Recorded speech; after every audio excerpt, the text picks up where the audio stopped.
Chez les Aznavour, l'humilité se cultive de père en fils. En découvrant le pied-à-terre parisien de Mischa, il est résident genevois, on peine à croire que l'on entre chez l'héritier de la star aux 1200 chansons. Aucun disque d'or, aucune photo.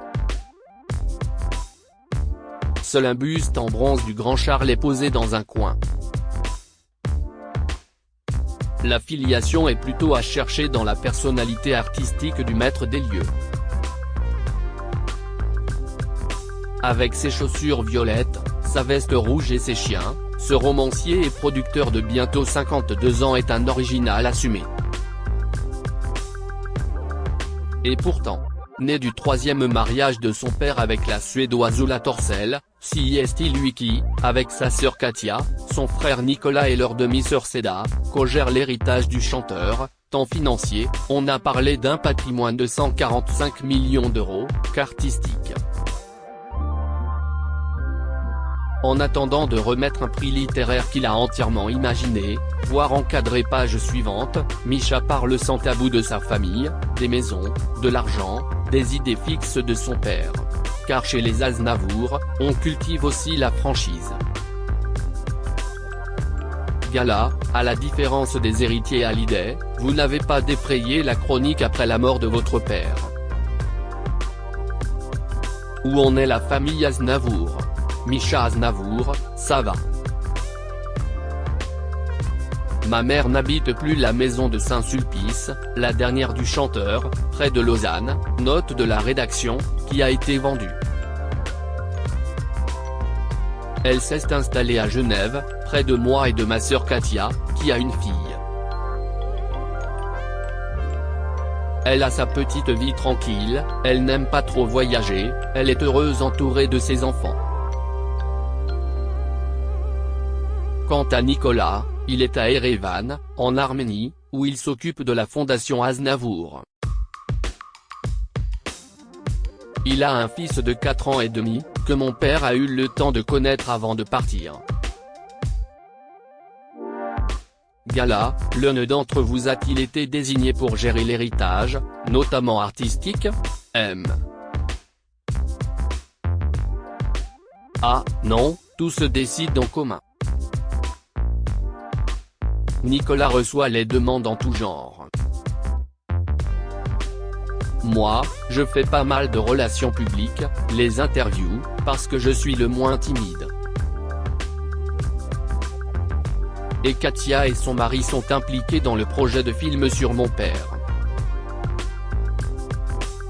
Avec ma mère, j'ai rencontré Tahar Rahim, qui va l'incarner dans ce biopic, car il désirait en savoir plus sur lui. Mais je ne sais même pas quand démarre le tournage. On échange sur ce qui est nécessaire et on travaille en bonne entente pour que les projets n'interfèrent pas les uns avec les autres. Gala, pourquoi avoir également vendu la propriété de Mouriès, en Provence? Ah, cela a été près de 30 ans de la vie de mon père, mais ce n'est pas un endroit qu'on a trop connu. En même temps, j'aurais bien gardé Mouriès pour y faire le musée Aznavour. Parce que, Erevan, si est un peu comme la tombe de Johnny à Saint-Barth, si est trop loin pour les fans. S'il n'avait pas eu ses démêlés avec le fisc, il aurait continué à vivre dans cette maison qui incarnait son rêve. Gala, votre père avait la bougeotte.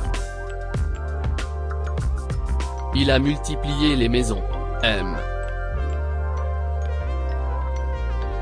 Ah, avec ma mère, ils ont dû faire des dizaines de déménagements.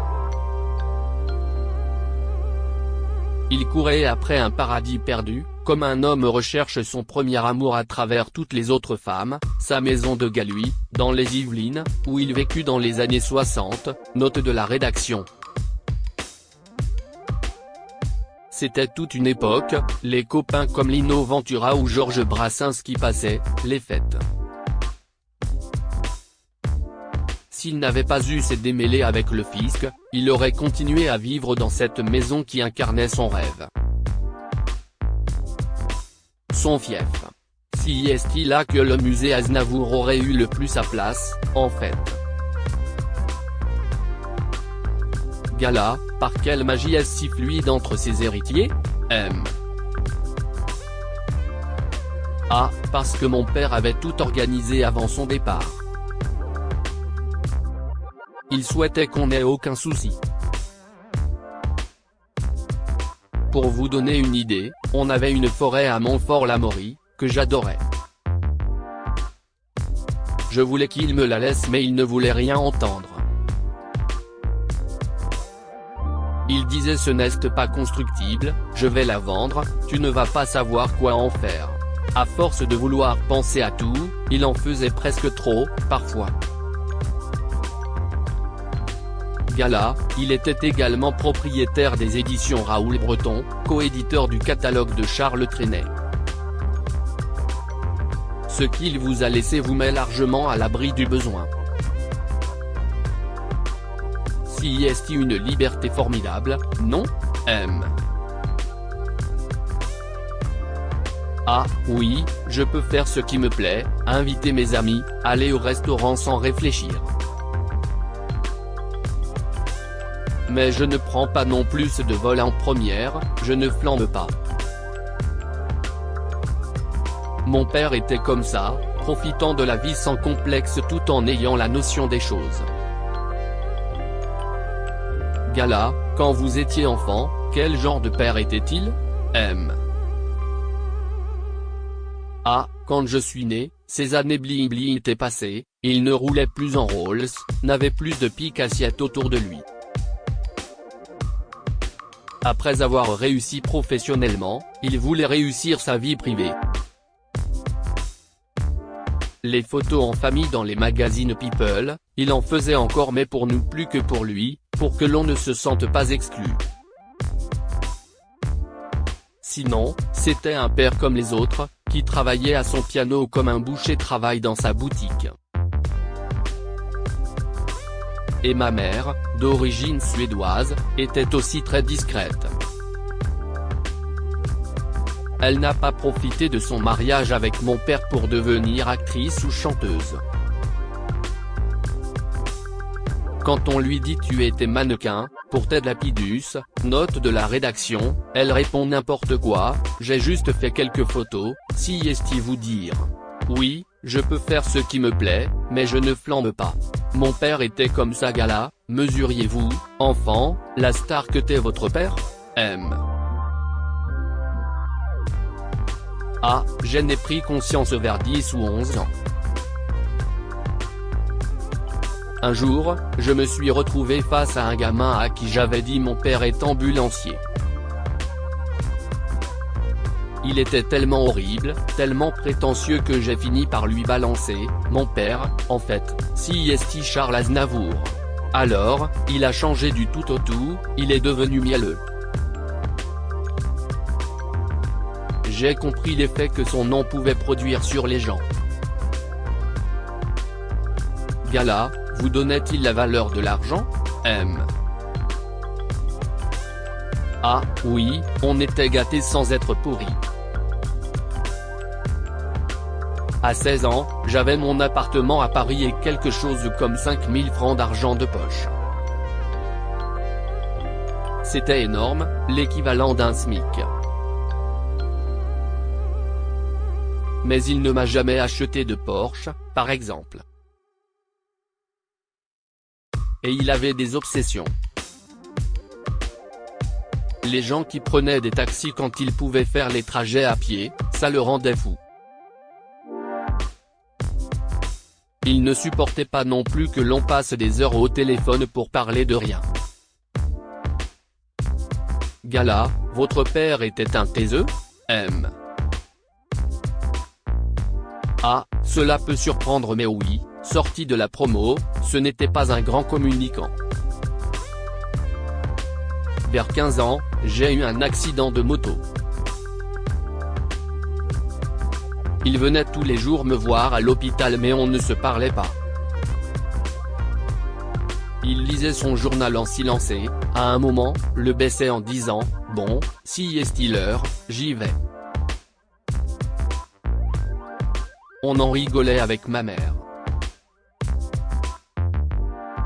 Gala, près de 5 ans après sa mort, avez-vous fait votre deuil?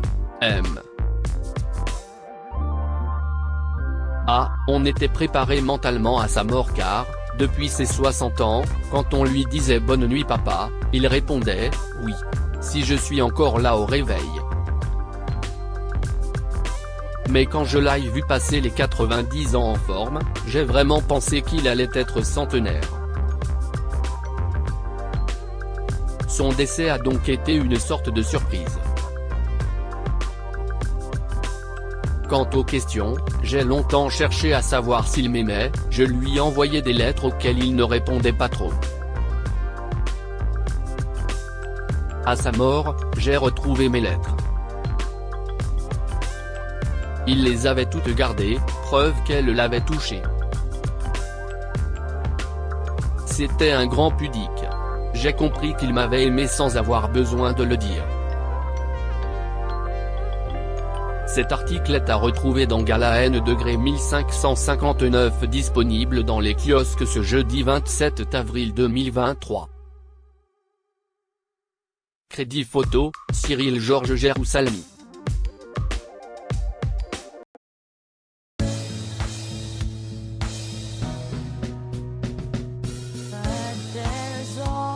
Times through the rough times I